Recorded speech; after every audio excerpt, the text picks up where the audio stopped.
where Rivers Hoopers, Nigeria's representative, secured a crucial 88-82 win over Morocco's FU's Rabat in their second game of the 2025 Basketball Africa League Kalahari Conference on Sunday. The Nigerian champions overcame a third-quarter slump to seal the victory in front of a hostile crowd at the Saleh Omnisport Moulay Abdallah in Rabat. After beating Mali's Stade Malien in their opener, Hoopers continued their unbeaten run, leading 23-17 in the first quarter and 50-42 at halftime. Though they lost momentum in the third, a strong final quarter ensured the win. Kelvin Amayo started with 23 points, while Madut Akec added 25 points and 8 rebounds. Hoopers will face fellow unbeaten side Ittihad of Egypt on Tuesday with a playoff spot at stake.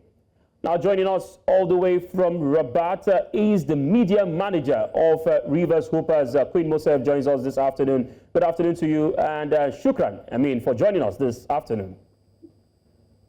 Good afternoon, Favor. Thank you for having me. Yes, shukran. A fantastic month for your family. First, it was your husband's birthday some days back, and today is your birthday, and we're having to get to talk to you today. I'll say a big happy birthday to you. Thank you so much. Thank you very much. All right, let's go straight to business. They say when the winning is consistent, definitely it's going to be all smiles, but I'd like to get your assessment of your team's overall performance against Stade Rabat, especially considering the free throw struggles. That was a lot. Like it was a sigh of relief for every one of us at the last buzzer that we won that one. Like it was like a nail-biting finish. Like it was serious. Like a great game. We had a great game with the home team, coupled with the fact that they're a tough team, they're the host and the rest of them. They're also a tough team coming from Morocco, and you know any team coming from North Africa is tough.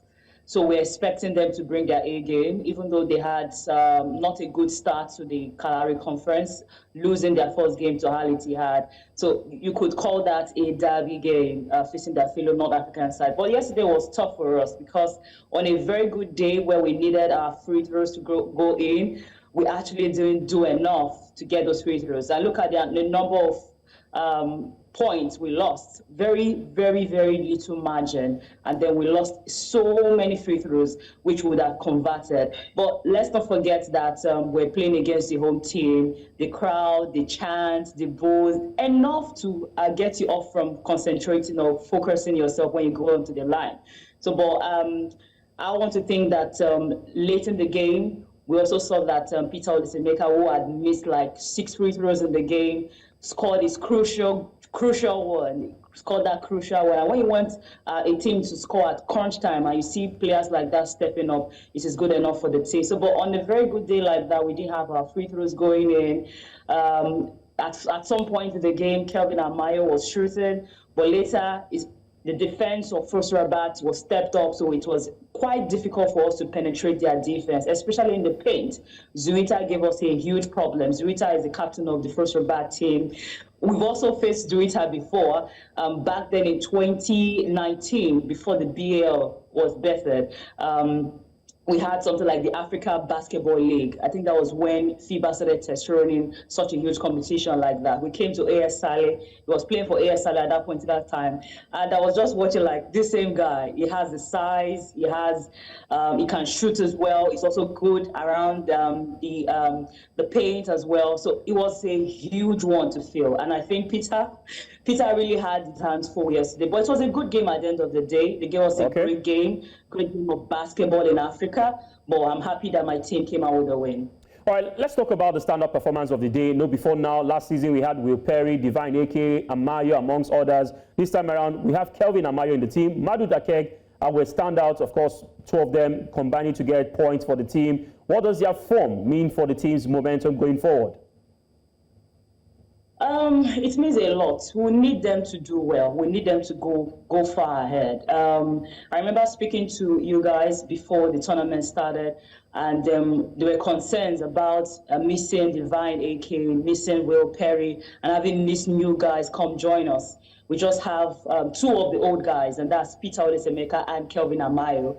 And how would these new players gel and then build up the chemistry with the current crop of players, and how well they'll be as good as the previous one. But I can tell you for a fact that this set of players, they are all an upgrade of last season. And you've seen in 2 games, I really don't want to start pointing, but if I have to do like a singular analysis on each of the player, we all know Will Perry is great. Like, it's fantastic. Offensively, is great. He hardly misses his free throw. That's just it for Will Perry. And he's one leader on and off the court, which even the domestic players will be happy to have around. But if I could tell you that there is one thing we had to cover for Will Perry, and that's defensively. Defensively, he's deficient, which Kelvin Amayo had to cover, Peter had to cover, John Wilkins had to cover. So those are areas we had to cover for Will Perry defensively. But this time around, we're having a Maxi Shamba, who is the DR Congo captain, national team captain, plays in France as well. He has played in Africa, knows the African game so well. He's good offensively, and he's also good defensively. So you don't even need to cover. You don't need to give him a cover. He does his cover on his own. When he's not on the offense, he's going on the defense. So this is an upgrade for what we had last season. It would have been perfect to have Will Perry, but do we have another Will Perry? No, we don't. We have a Maxi, and Maxi is doing enough cover for us at both ends of the floor. You now have a Madut. Madut, look at the 2 games. We've had him with a double-double in the 2 games. And seeing him play against us and play for us, Duan, he played so well. Like, in the 2 games we played in Dakar, in the Sahara Conference, it was like a thorn in the flesh for us. So we knew that this recruitment we're doing like a perfect replacement for Divine. Madut can also defend. His passes are wonderful. His shots are sleek. Like, you hardly feel like he's shooting the ball. And he's also good around the paint as well. So this is like an upgrade, a bit of an upgrade from Divine. Yes, Divine can shoot the ball. He can dunk the alley-oops. But you know how expressive Divine can be. And whenever those expressions come into play, it might be a bit of a problem. But for Madut is always in the game 100% from beginning of jumbo to the very, very end. So, but we need all of them to keep it together for tomorrow. Tomorrow is tough. And Putney, not to forget Raphael Putney. John Wilkins joined us. Some people were, I met someone from FIBA who was telling me more about John Wilkins and during his early years. Like, if you had gotten John Wilkins in the early years, it would have been great. So John Wilkins joined us in the later part of his career, so he had to retire last year. So we got Putney. Putney, who has size as well. He can shoot the ball, he can drive in, he can go for those layups, which John really couldn't do much of it driving into the paint. So it's practically an upgrade we got from last year. And we are hoping that when we face Al Ittihad tomorrow, it's going to be tough, no doubt. I won't doubt it. I won't even lie about it.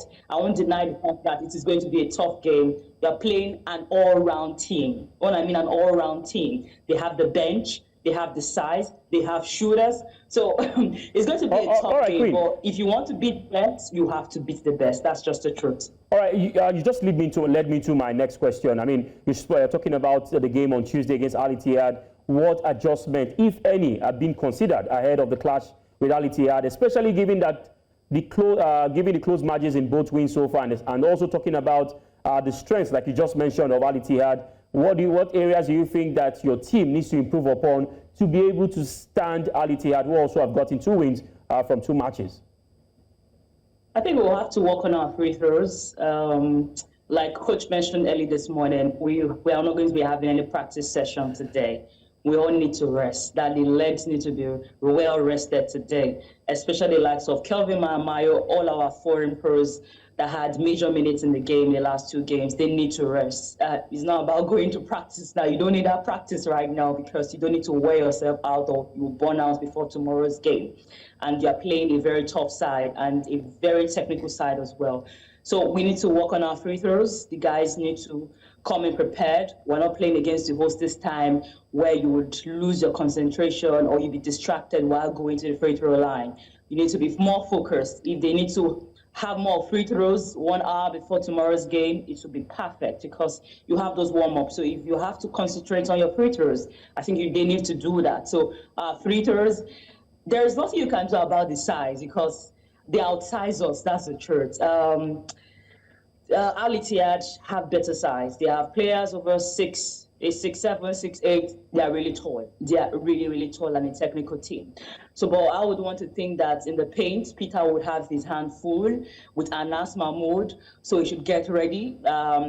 But one lucky thing, like I'm privileged to be in the press conference, it's post-game, and the coach of Ittihad had a little complaint about Anas Mahmoud, who is not perfectly fit, but they're trying to rest him ahead of our game. So they know that there is something coming. So, but it's going to be a battle in the paint between Anas and Peter. Peter will definitely have to be well prepared for that one.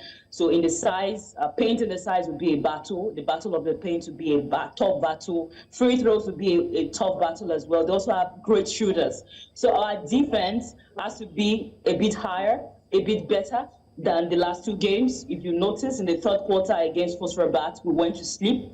We really went to sleep, that's the truth. But I want to think that the tired out, you can't really keep the pace for 40 minutes or 1 hour plus. It's really not easy. So especially for guys playing major minutes. So we need to keep our concentration into the game. They have a bench. They have very good bench. So if one person is going in, Majok Deng is going up, Deng is coming in. So they really have the bench to really attack any team. Okay. But seeing them play against Stade Malien yesterday, if Stade Malien can push them to the limit, then I think we do have a chance to push them to the limit and win. So, but we should expect a great game tomorrow.